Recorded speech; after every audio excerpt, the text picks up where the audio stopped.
Well, good morning, 11:15. Thank you so much for coming out to church today. I want to welcome you. Welcome back to our Relentless series. We started this about a month ago, but we took a break to do relational vampires. But now we're back. And that video that we just showed, I actually, true story, was going to wrap the whole thing. And then I had someone tell me, that's going to be terrible, and the church will close and implode if you do that. So I went ahead and didn't do that. But anyway, relentless is our word for the year as a church. And every year as a church, we go through this practice, this discipline of picking a word that's going to bring focus, intensity, intentionality to our year together. Because we don't want to live the same year on repeat. We want to level up each year. And not only have we picked a word as a church, but I challenge each of you to pick a word as individuals. And I hope that you've gone through the discipline of doing that. For Kristen and I, this has been one of the most meaningful disciplines of our life. And I just want to encourage you to, if you haven't already, pick a word to bring focus to your year together. As we get started, I want to say hello to everybody online and everybody at our Jasper County Jail campus, in addition to our 4 live services. Welcome. And quick question, by a show of hands, how many of you desire to do nothing with your life? How many of you desire to squander and waste your days and leave an impact on the world that is at best net neutral but possibly net negative? Nobody? Yeah, that's what I thought, right? I think most of us have a desire to accomplish something great. We have a desire to leave a mark on the world. I think for most of us, greatness is a desire that's written in our heart. The Bible talks about this thing called the Great Commission. And there's a greatness that's a part of it that's a desire that we all naturally have. And for me in particular, greatness has been a major desire that I've had since I was a kid. Not necessarily to be a great person, but to be a part of a great movement. I love great stories of rags to riches. I love reading about people overcoming difficult obstacles. I love seeing underdogs triumph in their lives.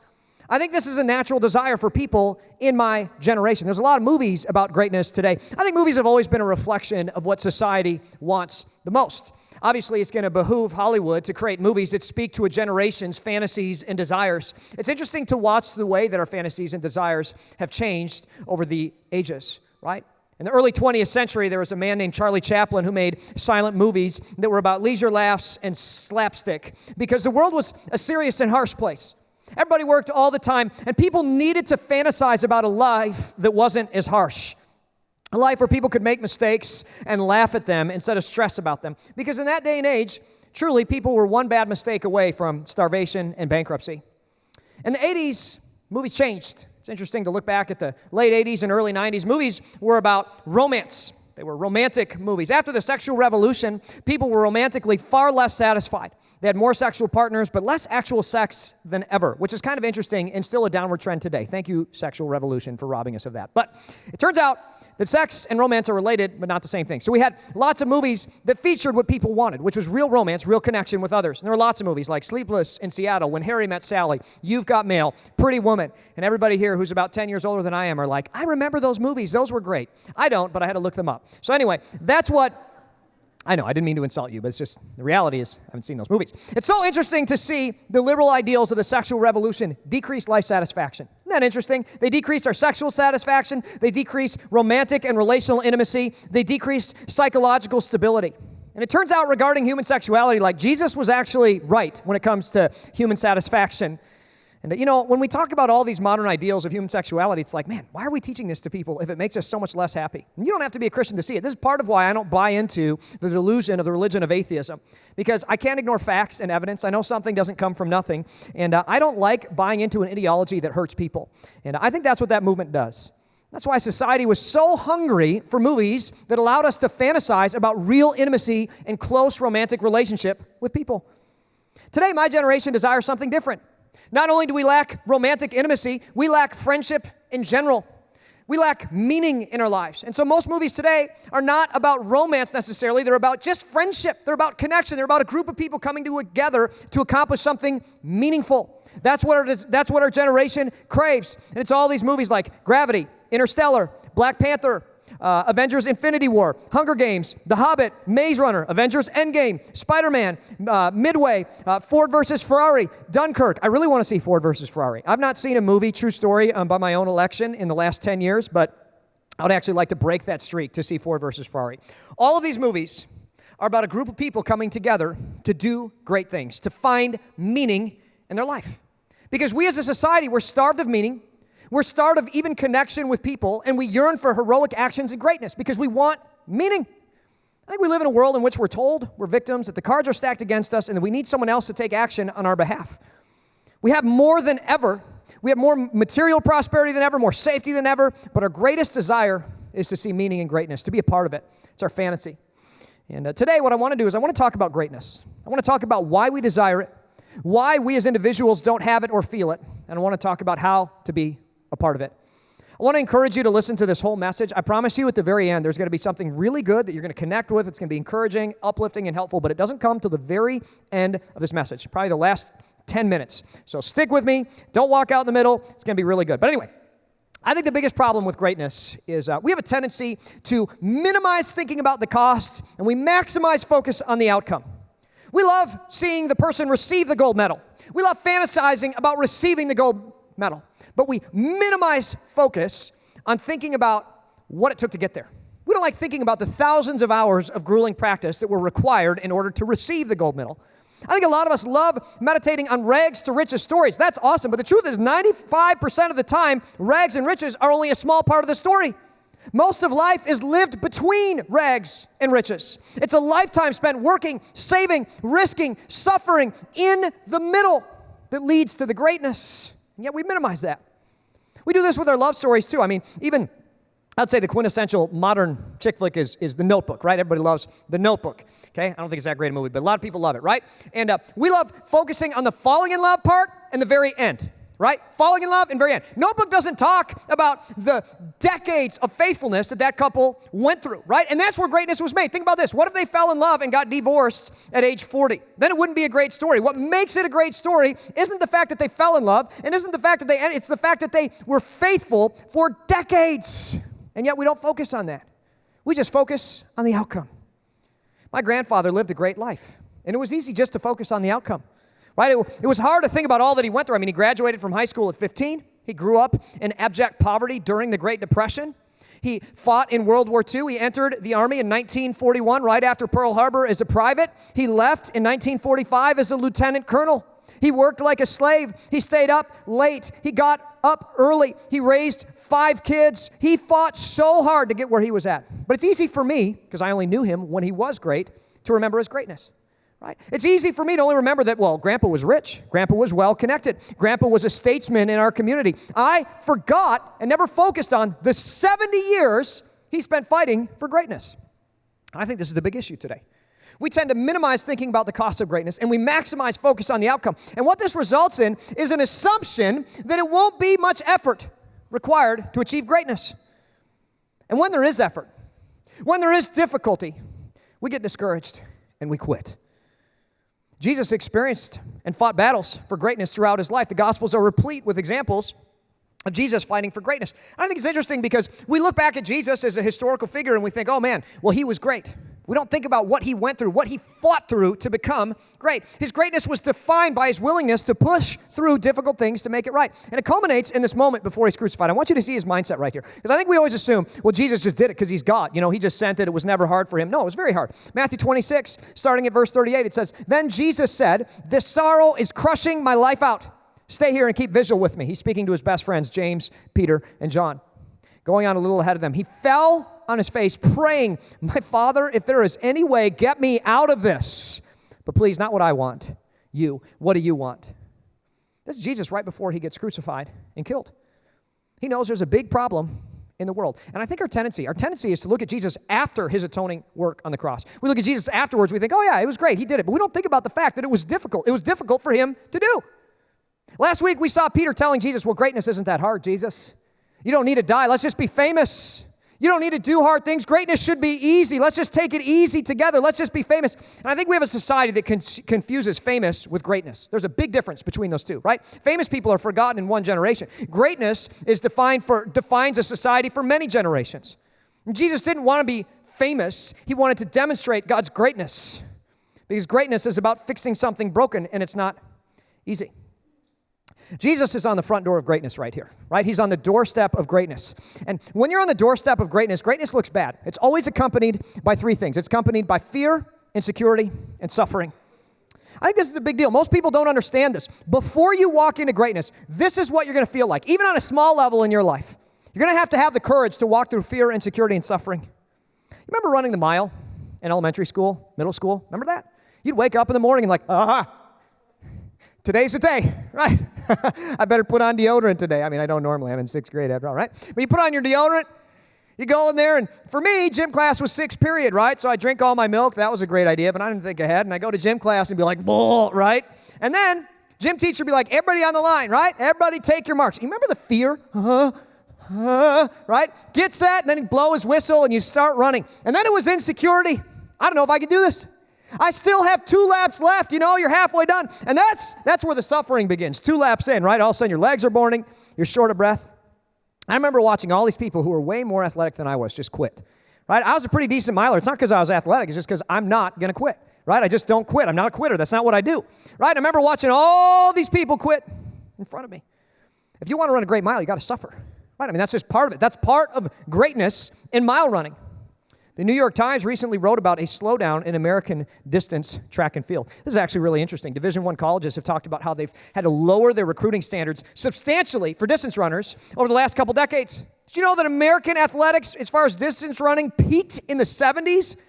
All of our records, it's interesting because all the record holders for KV actually go to this church and they're middle-aged now. John Van Soest, I believe Steve Hoffman holds a record for cross country. It's just interesting, though, to think that it's been that many decades and generations since we even touched those records.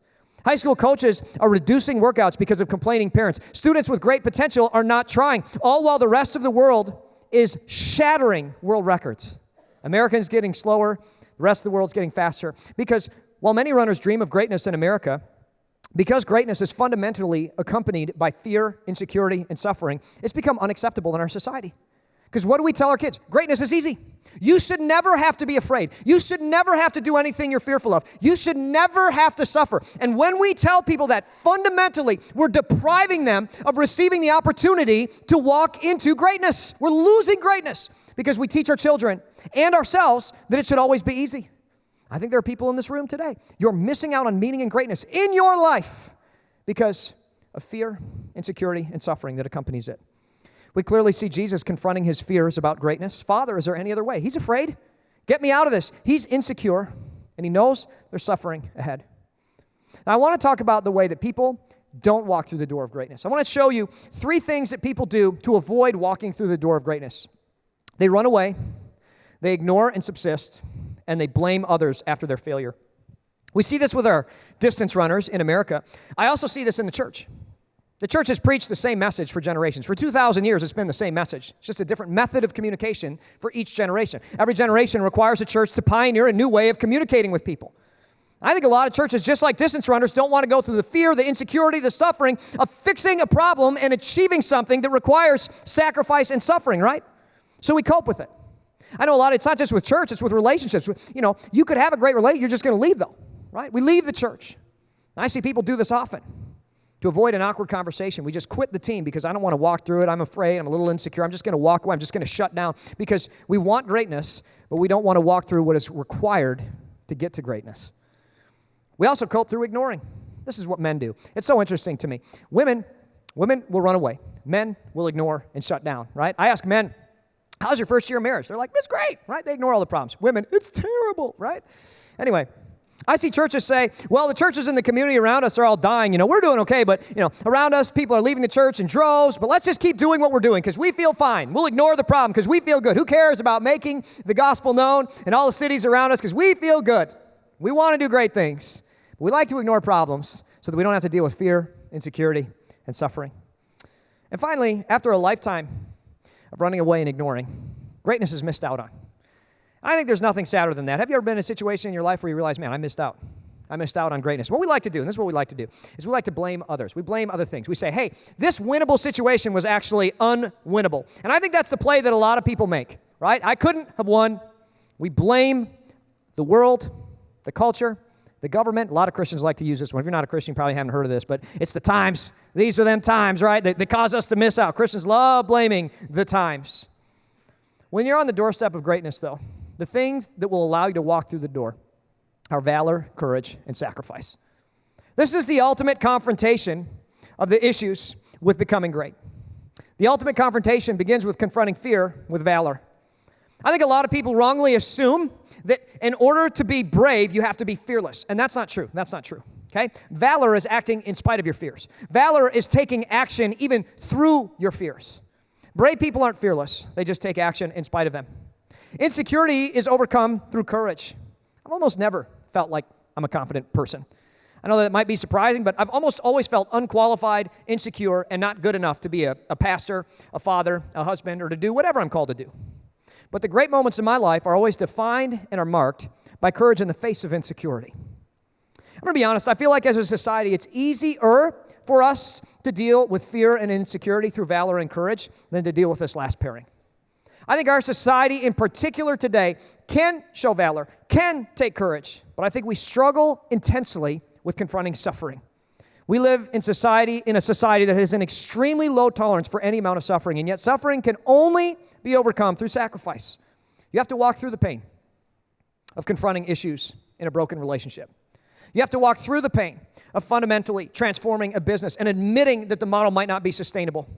You have to walk through the pain of confronting issues in a hurting place of your life, and there's suffering that's going to be accompanied by that, but you have to sacrifice, and you have to walk into it. And I think so many of us in our life, we never experience greatness because we're unwilling to suffer.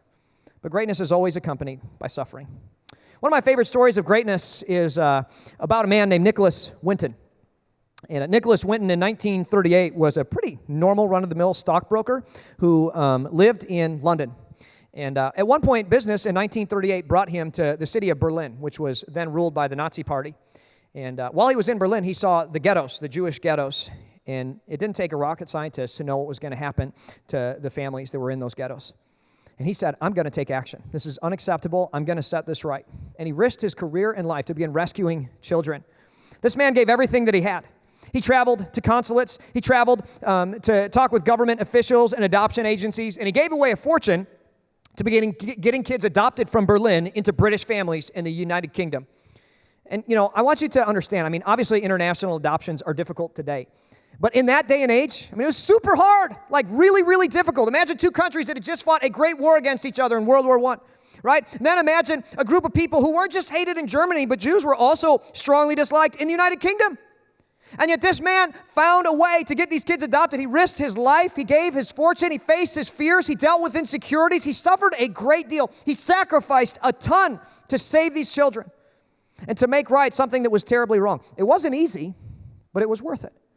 What's amazing to me is this one man right here was able to foster 669 adoptions. 669 international adoptions in 1 year with a relentless focus because he recognized this is wrong. I need to take action. Here I am, Lord, use me. And for 50 years, Sir Nicholas Winton's work was unknown. The kids didn't know. He never got knighted till the end of his life. The kids didn't know who brokered their rescue and adoption, who funded the tremendous cost of bringing them all to safety of the UK. But then in 1987, his records were discovered in an attic. Which is kind of interesting. They were given to the BBC, the British Broadcasting Company. And the BBC actually surprised him and the people who were rescued. They brought them all together into this big room, and they were honored in this special. And many of the people whom he saved surrounded him and were able to thank him. It's kind of a moving video. I want you to go ahead and play this short 1-minute clip. All the letters. But back here is the list of all the children. This is Vera Diamant, now Vera Gissing. We did find her name on his list. Vera Gissing is with us here tonight. Hello, Vera. And I should tell you that you are actually sitting next to Nicholas Winton. Hello.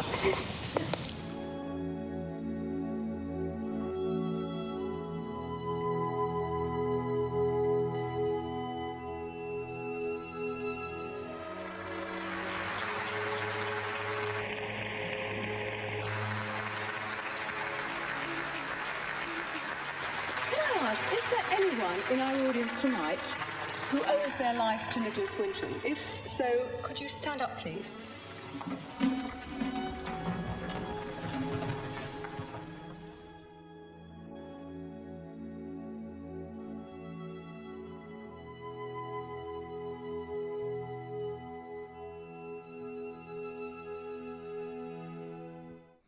That is a picture of greatness.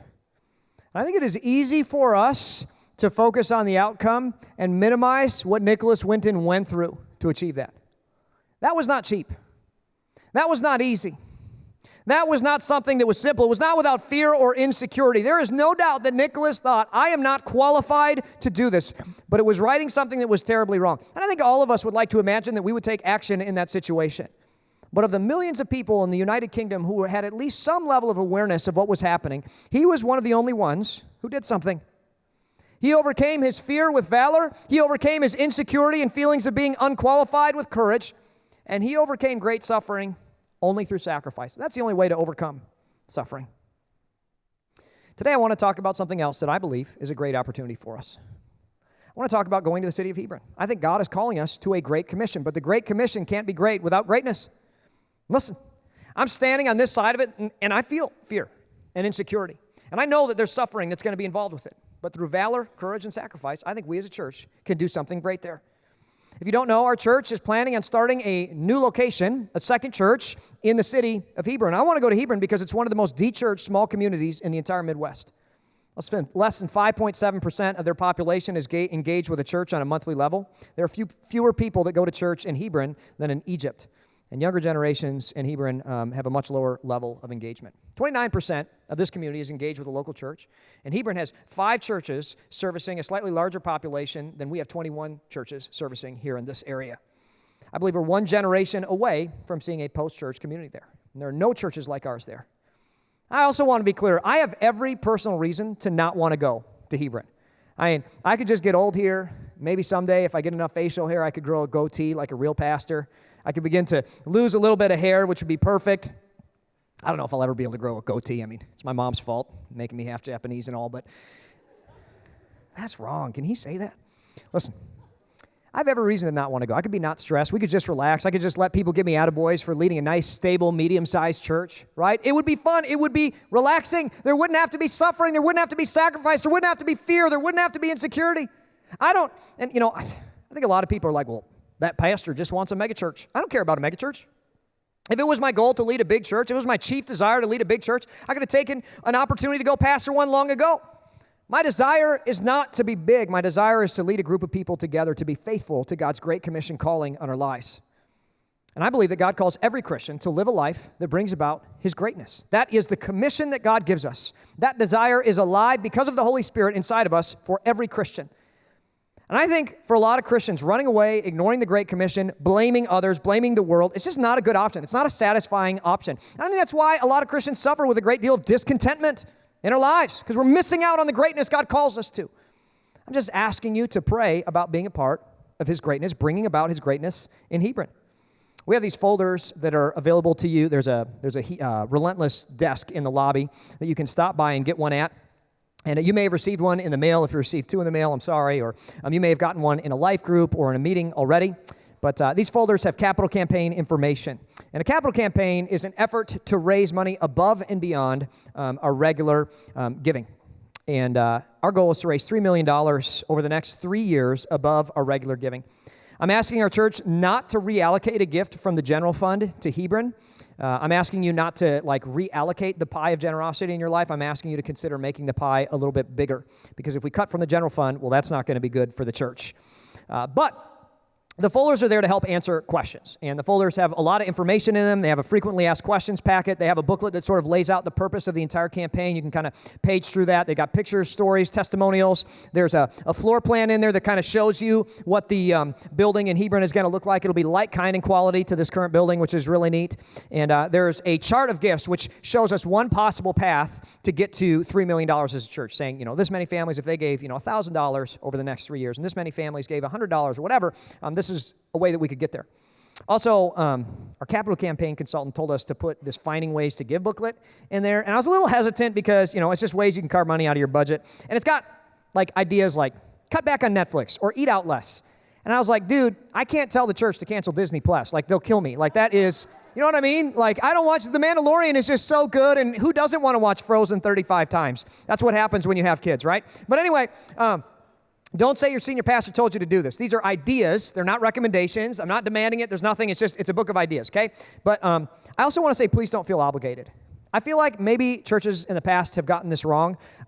Paul is really clear about this, okay? Paul in the Bible actually does a capital campaign to raise money to help fund a project in the city of Jerusalem. And he goes to all the other churches surrounding it saying, hey, we want to do a church work in Jerusalem. Would you be willing to give? And here's part of that conversation. Paul says, I want each of you to take plenty of time to think it over and make up your own mind about what you'll give. That will protect you against sob stories and arm twisting. God loves it when the giver delights in the giving. Another translation says, don't give reluctantly or under compulsion. Like, don't give. Don't give. If it's guilt, manipulated, reluctant, please don't feel guilted into this. This is a big deal to me.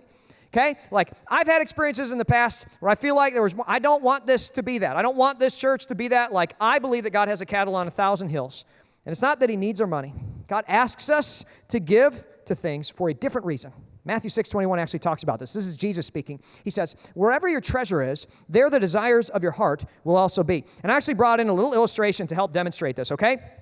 This is a dollar bill, and this is symbolic of our heart. And what God teaches us is when you put your treasure in something, your heart will follow. I think a lot of people believe that if your heart is in something, then you put your money, your treasure in that, and then that's what happens. But that's not it at all, okay? And I can prove it to you. When you're 15, you don't like HGTV. You know why? Because you haven't put your treasure in a house. You know what 15-year-olds like? They like watching Twitch live streams and learning about, skins you can buy in Fortnite because that's where they put their treasure, right? So their heart follows. That's a reality.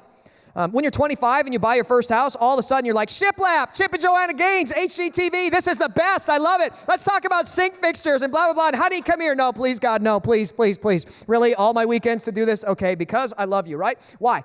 Because you put your treasure in your house, and that's where your heart follows naturally.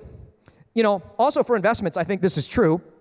I don't recommend, easy, steady she goes, easy, set it down. I don't recommend buying individual stocks, okay? That's not something I recommend. But a few times in my life, I've done that. I bought individual stocks for specific companies, right? And when I do, isn't it amazing how all of a sudden you get really interested in that company? Like before, I never cared about it. But when I put my treasure in it, all of a sudden my heart just follows, and it's like I'm reading news articles on it. I'm seeing trucks that have that company's name on the side. I'm super interested in it. Right? Or, if you're afraid of the zombie apocalypse and whatever, and then you buy some Bitcoin or whatever you do, when you do that, all of a sudden, where your treasure is, there your heart will be also. And you're following, all of a sudden you're following all the news on Bitcoin price and whatever. Or if you buy a truck, before you buy a truck, you don't care that much about trucks, you care a little bit, but as soon as you get an F-150, it's oh my goodness, MagnaFlow, exhaust, Fox Racing, America, this is so great. You see F-150s everywhere. You're chrome and pinstriping and all the stuff you care about. Why? Because where your treasure is, there your heart will also be. Do you want to love something more? Put your treasure in it. And this is why God teaches about money. Everybody says, I want to love God more. I want to have more faith. I want to be closer to God. I want to be more engaged with the church and my Bible. I want these things, right? God doesn't need our money. He wants our heart. And he knows that our treasure is the key to our hearts.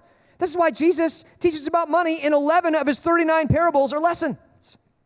This is why, as Christians, we start by giving the tithe, the first 10%. This is what Jesus teaches. And when I started getting jobs, I was like, really, 10%? If I earn $100, God wants the first $10? Given back to him? That's a lot, right? But what this has done is when I put my treasure in God's house, my heart has followed. Listen, some guys love tithing to Bass Pro Shop. And you know what? When you tithe to Bass Pro Shop, what happens with your heart? Your heart goes to Bass Pro Shop. For where your treasure is, there your heart will also be. Isn't it interesting? And I've seen people, you wean yourself off of this, all of a sudden you don't care that much about fishing anymore. But the more lures you buy, the more stuff you buy, the more you're going to love it. Because where your treasure is, there your heart will also be. I love going to church because I put my treasure there, and my heart has followed. And if you don't tithe or give the first 10% to the general fund, I'd ask you to please consider that before a special above and beyond gift to Hebron. Tithing or giving the first 10% of what you earn to the local church is something that we do when we go all in with Jesus. It's taught consistently throughout the Bible. Jesus teaches about it in the New Testament in Matthew 23:23. He says, "What sorrow awaits you, teachers of religious law, you Pharisees, hypocrites, for you are careful to tithe even the tiniest income from your herb gardens." I used to read that as herb garden. I was like, who's herb? But anyway, but you ignore the more important aspects of the law: justice, mercy, and faith. You should tithe, yes. Another translation says, tithing's basic, right? Tithing's the beginning point. But not to the neglect of the more important things. Now, as a church, I don't teach about tithing very often because Jesus teaches us that justice, mercy, and faith are more important. He says this is where we begin. And if you come to church here regularly, you know that most of the time I'm talking about those topics. But Jesus calls tithing a basic place to start. This is something that nearly all Christian churches teach about. It's not a big church thing. It's not a small church thing. It's not a mega church thing. It's a following Jesus thing. And if you've not known about this yet, or this isn't something you've been ready to do yet, I'd ask you to consider starting. You don't have to start at 10%. Start at 1. Start at 1% and say, you know what? I'm going to try putting my treasure in God's house. I'm going to watch what God does with my heart. For my wife and I, this has always been a part of our marriage. And you know what? It's been a blessing to us. Several times in our life, we've chosen to go above and beyond a tithe. And that's called an offering. This is why when we pass a plate, we call it tithes and offerings. Okay? Tithe is your first 10%. And then an offering or a sacrifice is something you do above that. Our capital campaign consultant has asked me to define the sacrifice, give you an example of what that looks like. I find that a little bit awkward. But for our family, this is what this looks like, okay? We have always given a little bit more than 10% of what we earn to the general fund. And then several times in our lives, we've given to capital campaigns. Right now, our adjusted gross income less our insurance is, which is not deductible, thanks Obama, is $64,000 a year.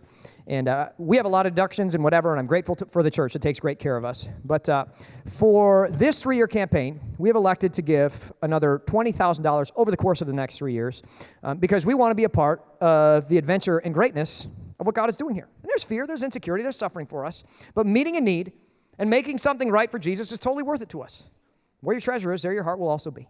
I know some of you can give way more. I know others can give way less. But I wanted to show you what that looks like for us so you can have a point of reference. Please don't feel obligated. God wants your heart. And if you don't give, it's totally okay. God won't think, well, I won't think less of you, and this is between you and God. Like, this is a gift of love to Him. Also, don't hurt your marriage over this. This is where I get funny, okay? I'm going to tell a funny story. Everybody loves it when I tell stories about, like, what John and Kristen did that you shouldn't do. And that's, like, one of the big things at our church is, like, hey, John and Kristen are an example of what not to do. But anyway, we had another campaign 5 years ago to raise money to build this building that you're sitting in right now. And it was called Outlasters. It was a cool campaign, whatever. And some men I really respect were leading that campaign. And I remember sitting in my office with these guys, and we're sort of planning it out. And to do a campaign, that's what you have to do. You have to, like, plan out your lead gifts. And they were making some really transformative sacrifices. I'm not going to lie. I was having a hard time not crying in that room. I was deeply moved. I was like, oh, my goodness, these guys are really sacrificing. Holy smokes. And after they lay out what we're going to be able to do in the campaign, I'm sitting in this mouse-filled, musty, mildewy office. That's what it was, true story. And I hear all the chairs creak, and they turn to me, and they say, well, Pastor, what are you going to give? And I felt like I showed up for a test that I did not know was going to happen. It was like pop quiz. It was like, what? You know what I mean? And I just blurted out a number before I had, and this is key, before I had ever talked with Kristen, my wife. I just blurted out a number. And that number was way bigger than I was thinking before because I was so inspired by what they were saying. The number was bigger than anything we'd ever spent on anything, bigger than our down payment on a house, bigger than our cars. It was a big number. It was crazy for us, especially at that time. And then I went home and told Kristen, you ever done something as a husband? You're like, well, I got to tell my wife now. You know what I mean? Like, like she going to learn today. Like, this ain't going to be good, right? I'm going to learn today. Got to talk to my wife. So I went home. I was like, hey, I kind of like open up the door. How are you doing? I'm just so grateful for you in my life. Hey, so in that meeting, they needed our commitment, and I committed this amount. I hope that's okay. And she's like, what did you say?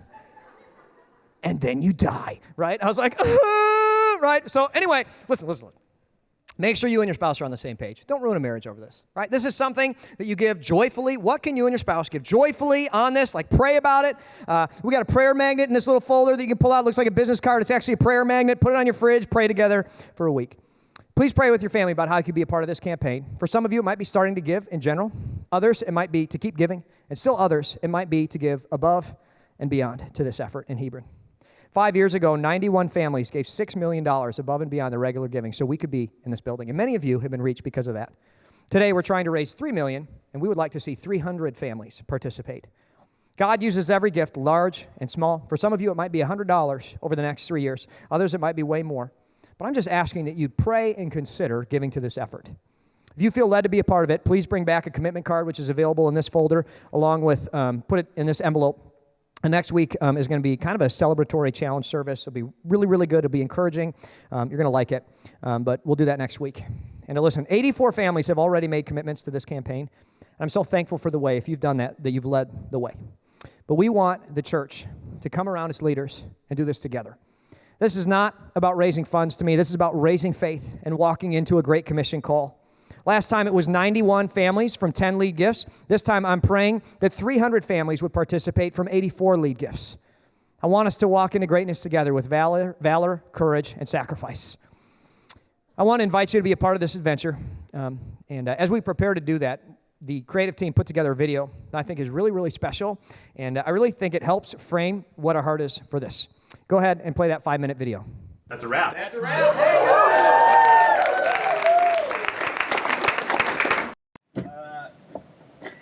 you sit in front just because I don't want to make you get there. All right. How tall are you? 4.5 and a half. And a half. Yeah. You got no humor out of that. The goal is just to have you guys talk about your experiences with the church, a little bit about your testimony. We're going to interview you.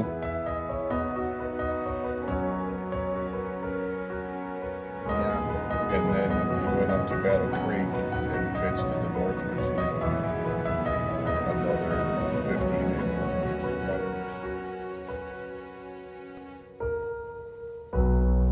You guys have both shared and been an inspiration to me on a personal level. I really was thinking about what can I do to show John and Julene in the church that it's not just faces, it's changed lives, it's changed marriages. What can I do to really help show you guys that your investments are actually working in people's lives? And so I asked some friends to come in and share their stories with you. So they're going to come in now and just talk to you for a minute.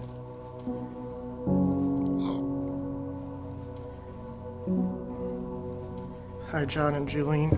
I just want to thank you so much for your generosity in investing in First Church. All of our kids have given their lives to Christ. Our marriage is God-centered now. Through your generosity has changed my family's eternity forever.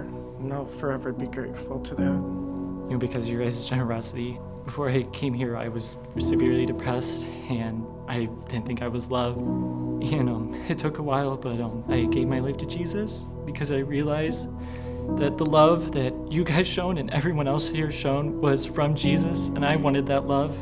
And so thank you so much. Yes, thank you for your story. Thank you. Hi, John and Julene. I'm Heather.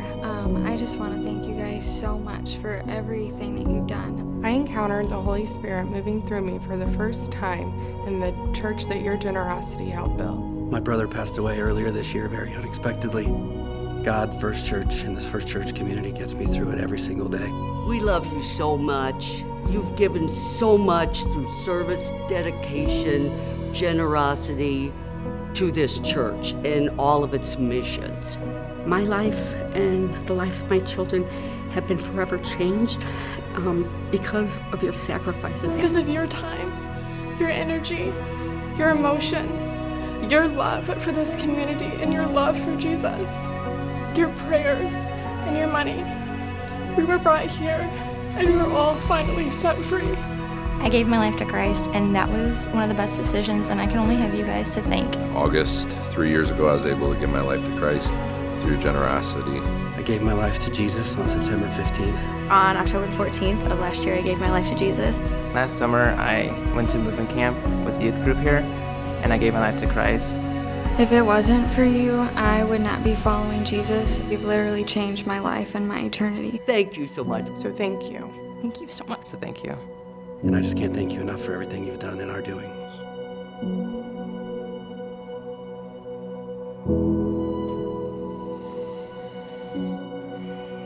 Wow. There should be 100 other families sitting in these chairs. That's right. That's all I could think too was, oh, there's so many that have given so much. And The truth is that there are 100 other families that are sitting in those chairs with you. And the reality is, this isn't the end of the story. We actually asked some more families to come in, and every single person is here because God worked through the generosity of the families of this church to build this building and reach them. All these people standing up behind me are Christians because of God working through this building. And I just want to thank you guys for having the vision to do it and having the heart to do it and the willingness to make sacrifices. I really believe that the saved marriages, the hope and purpose and freedom and the future and the changed eternities were worth it. So from the bottom of our hearts, we just want to say thank you so much. oh, God is good. God is good. I can't wait to see a crowd twice the size in Hebron in a few years.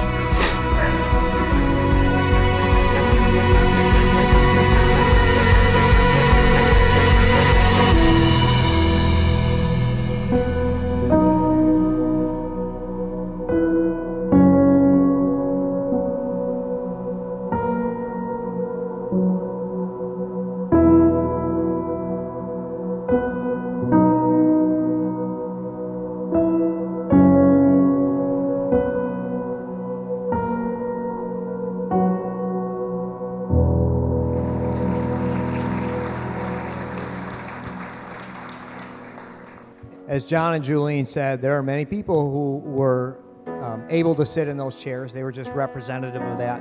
But if you were a part of our church from before March of 2015, would you just stand real quick? Could you stand and stay standing for just a moment? There's some of you here I know. Kikens is, I know you can stand. I see you guys. It's kind of cool to think about the people who were a part of our church at that time and the people that have been a part of bringing us here. And I want you to stay standing if you're a part of our church at that time. And I just want our church to say thank you right now. Can we give them a round of applause? Stay standing.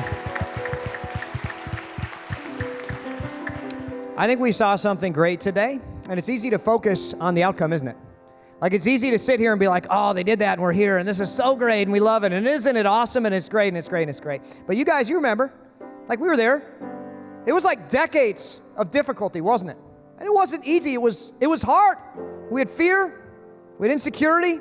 We had suffering. We had problems. It was tempting to leave like many did. Many did leave. Many left. Many ignored. It was tempting to blame others. Oh, it's a situation. It's at times. It's not possible. It's difficult. But these people said yes to God using us. They said yes to walking through the path of greatness. They fought to bring Jesus to this community. And God used your valor, your courage, your sacrifice. Sacrifice of so much. Sacrifice of preferences. Sacrifice of people. Sacrifice of community. God used a lot to transform thousands of lives, hundreds of marriages, and hundreds of eternities. I'm so grateful for what you did. But as we close, I want to ask everybody in the room to stand now. We're going to go on a great adventure together. Guys, it's not going to be easy. I know some of you are afraid. I am. I know some of us feel insecure. I do. I know there's going to be suffering involved, but with valor, courage, and sacrifice, we can walk through this. And someday, we're going to look back, just like John and Julian, just like everybody who was standing in this room before looks back. We're going to say, man, thank God we did. I'm asking you to pray about being a part of this. This is not just a fundraiser. This is a faith raiser. And I think that greatness is calling each of us. For some of you, this message isn't just about Hebron. It's about a marriage full of insecurity, fear, and hurt. It's about a business where greatness is calling, where opportunity is knocking, but there are reasons we're not walking down. This is about an opportunity that God has placed in your life, and you need the courage to walk through it. Greatness is not easy, but it is worth it. This reminds me of 2 Chronicles 16:9. It says, "The eyes of the Lord search the whole earth in order to strengthen those whose hearts are fully committed to Him." I just want us as a church to say, God, use us. God, strengthen us. We are committed and we're ready. I want us to stand in the gap and say, use us, Lord. Greatness is calling. We will hold the line and we will be relentless. In a world that is falling, in a country that is hating and divided and hurting, in a political spectrum that is polarized, we will be a voice of love and unity. We will be a bastion of hope, a beacon of light, a well of greatness, a city on a hill. We will not stop because Jesus did not stop, because He first loved us. In spite of His fear, in spite of His insecurity, He suffered on the cross. And the name of Jesus cannot be denied. He is the overcomer. He's given us the same power. Let's sing about it right now, church. Let's sing together.